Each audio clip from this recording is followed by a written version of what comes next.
Hello everyone, and welcome back to another installment of the Archive Storytime, the little mini-series inside the Archive Hunter.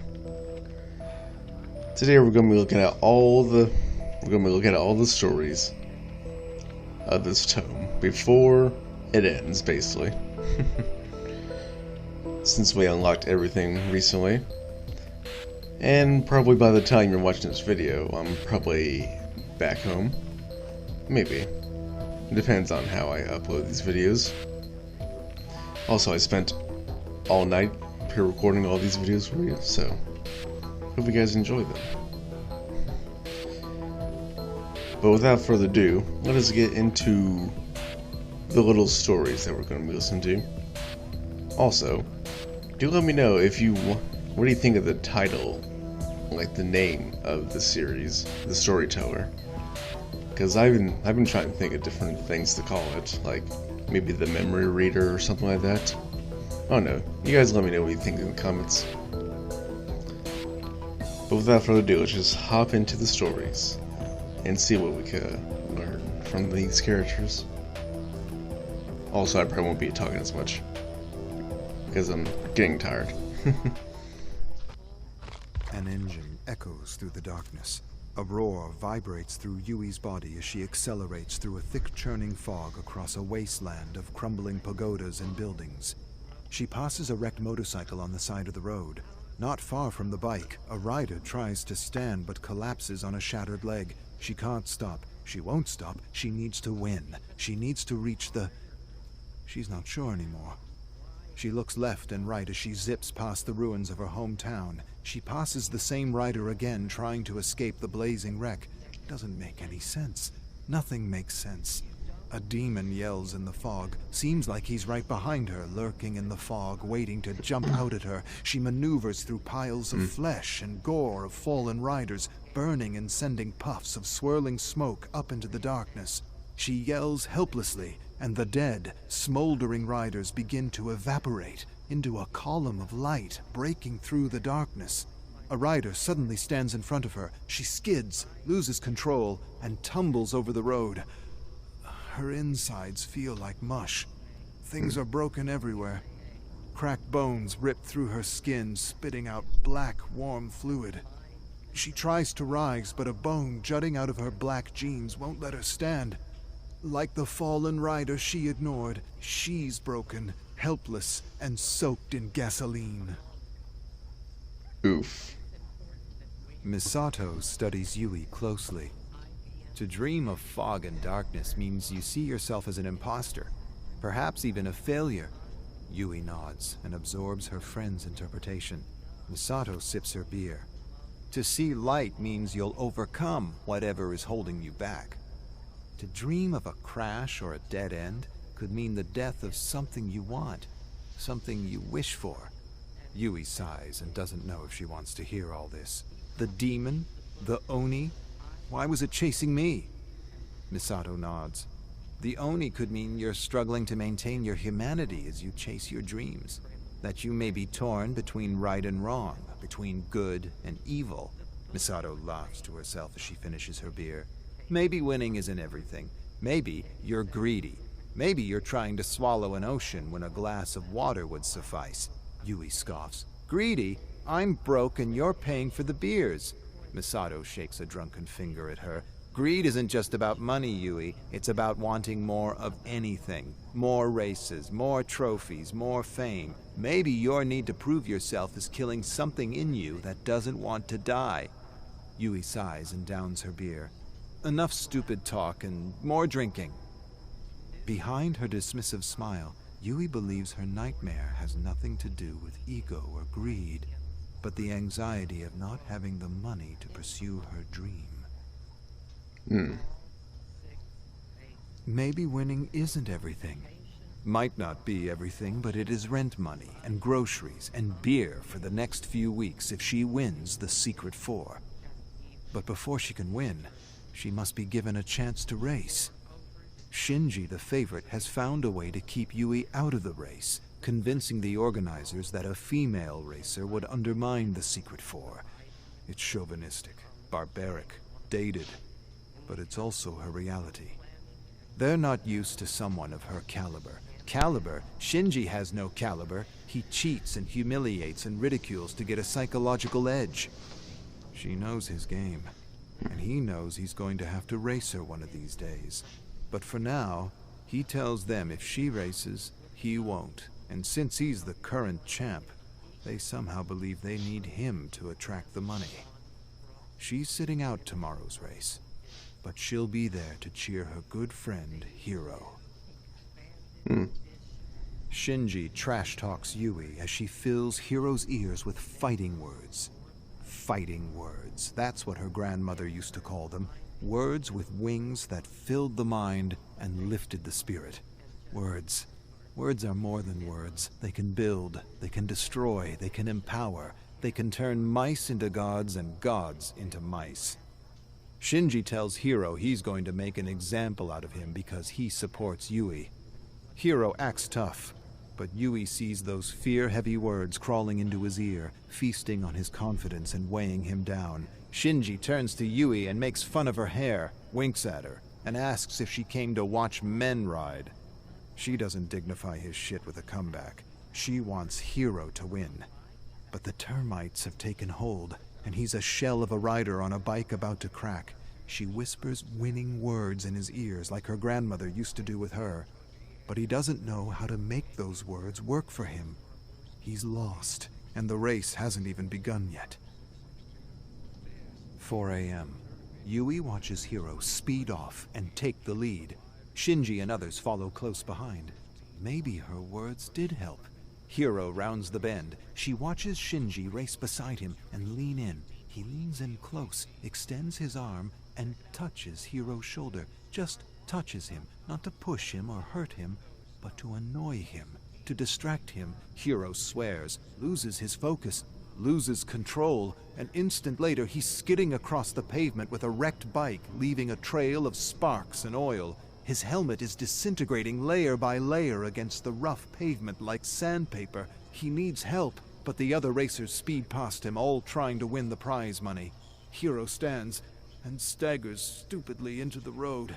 His helmet doesn't exist anymore, and his face has been razed to the bone. His mouth and lips are gone. They're just teeth where lips used to be. A shriek sends a shiver of fear up her spine as a car slams on the brakes, loses control, and hits her good friend. Oh, shit. Yui accelerates through the fog with a red-eyed demon chasing her. She skids out of control, breaks her legs, and drags herself helplessly through the fog. Footfalls thunder toward her, shaking the ground with every step. She looks over her shoulder, but all she sees is the thickening fog. A boot crushes her hand. She looks up to face herself. Yui awakens in a hospital by Hiro covered in bandages with tubes sticking out of him. Authorities don't know it was an illegal race. If they did, they'd all end up in jail. She's not sure if Hiro can understand her, but she tries her best to comfort him. Doctor says, "You're lucky to be alive." She wants to tell him he'll never walk again, but she can't bring herself to do it. She doesn't say anything. She can't say anything. One lapse in judgment, and he lost everything. Could happen to anyone. Yui closes her eyes, and for a moment imagines a world where she hunts that bastard down and kills him like a dog. Misato delivers some good news while they walk towards their favorite noodle dive. The organizers want her to race the Secret Four. An unknown benefactor wants to see what she can do. Rumors echo of a billionaire wanting to help lifers realize their dreams. None of it makes sense. Yui feels many things right now, but an overpowering need to put Shinji in his place distracts her. But she knows she must put the mental lens of her focus on winning. Not payback, not vengeance, not even gossip or trash talk. Everything on winning. Not just to impress an eccentric billionaire, but to pay the rent and grocery bills. Yui walks up a mountain path she recognizes and sees a woman standing at the edge of a precipice.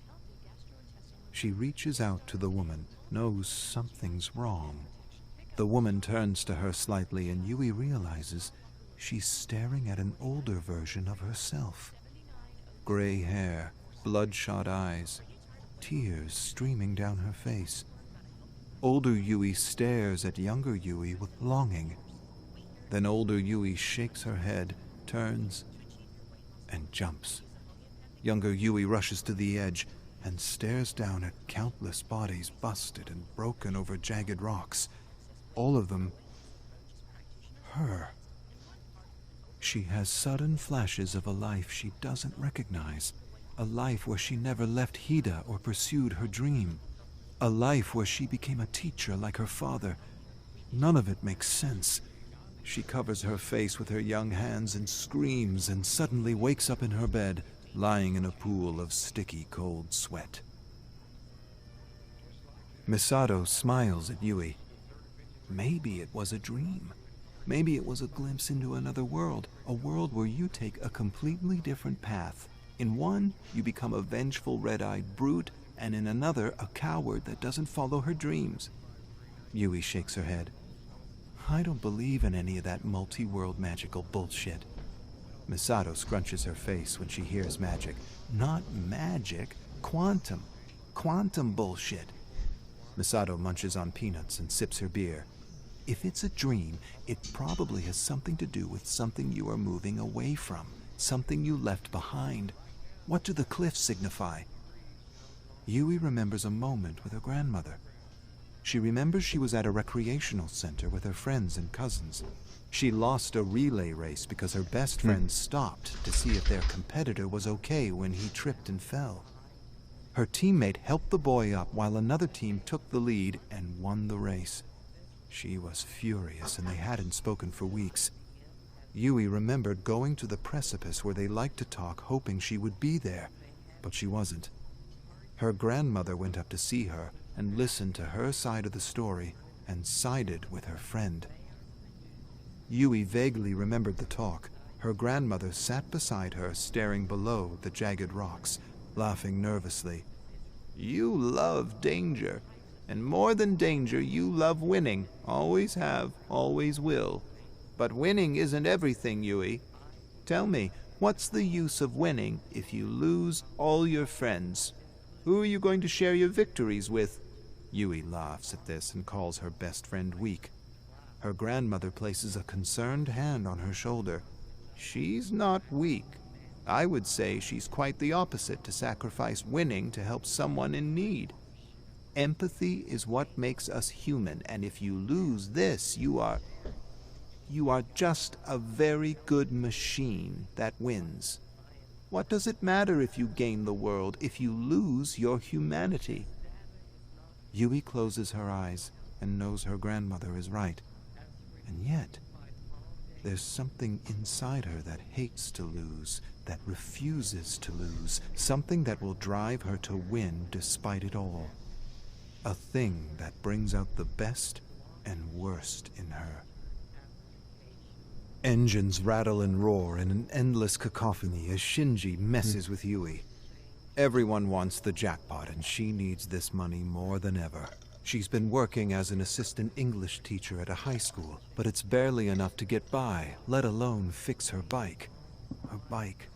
Her bike feels sick. She used to love the sound of her bike, but recently she's noticed a change. A few notes are off, and the sound just doesn't travel through her body the way it used to.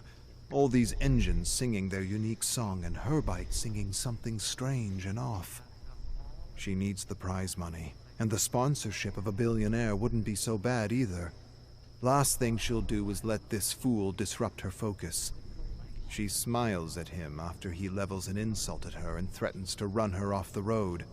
Yui meets his gaze. You'll try, but you'll crash and burn just as soon as you do. She says it with the weight and certainty of a curse.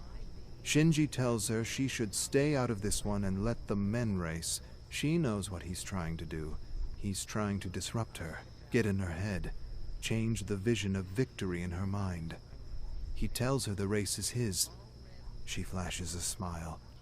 Not while I'm alive. Okay, very interesting. Alright, let's see this little clip that they gave us.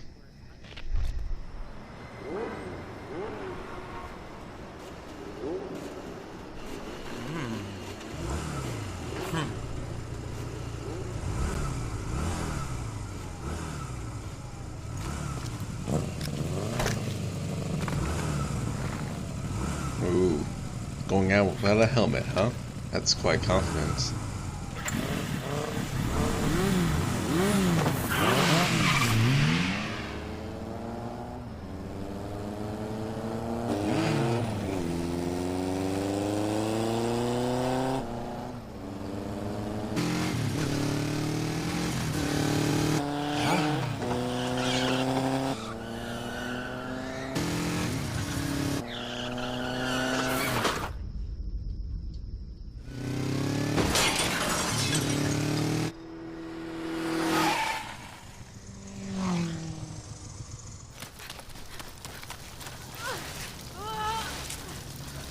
I would have let that fucker die.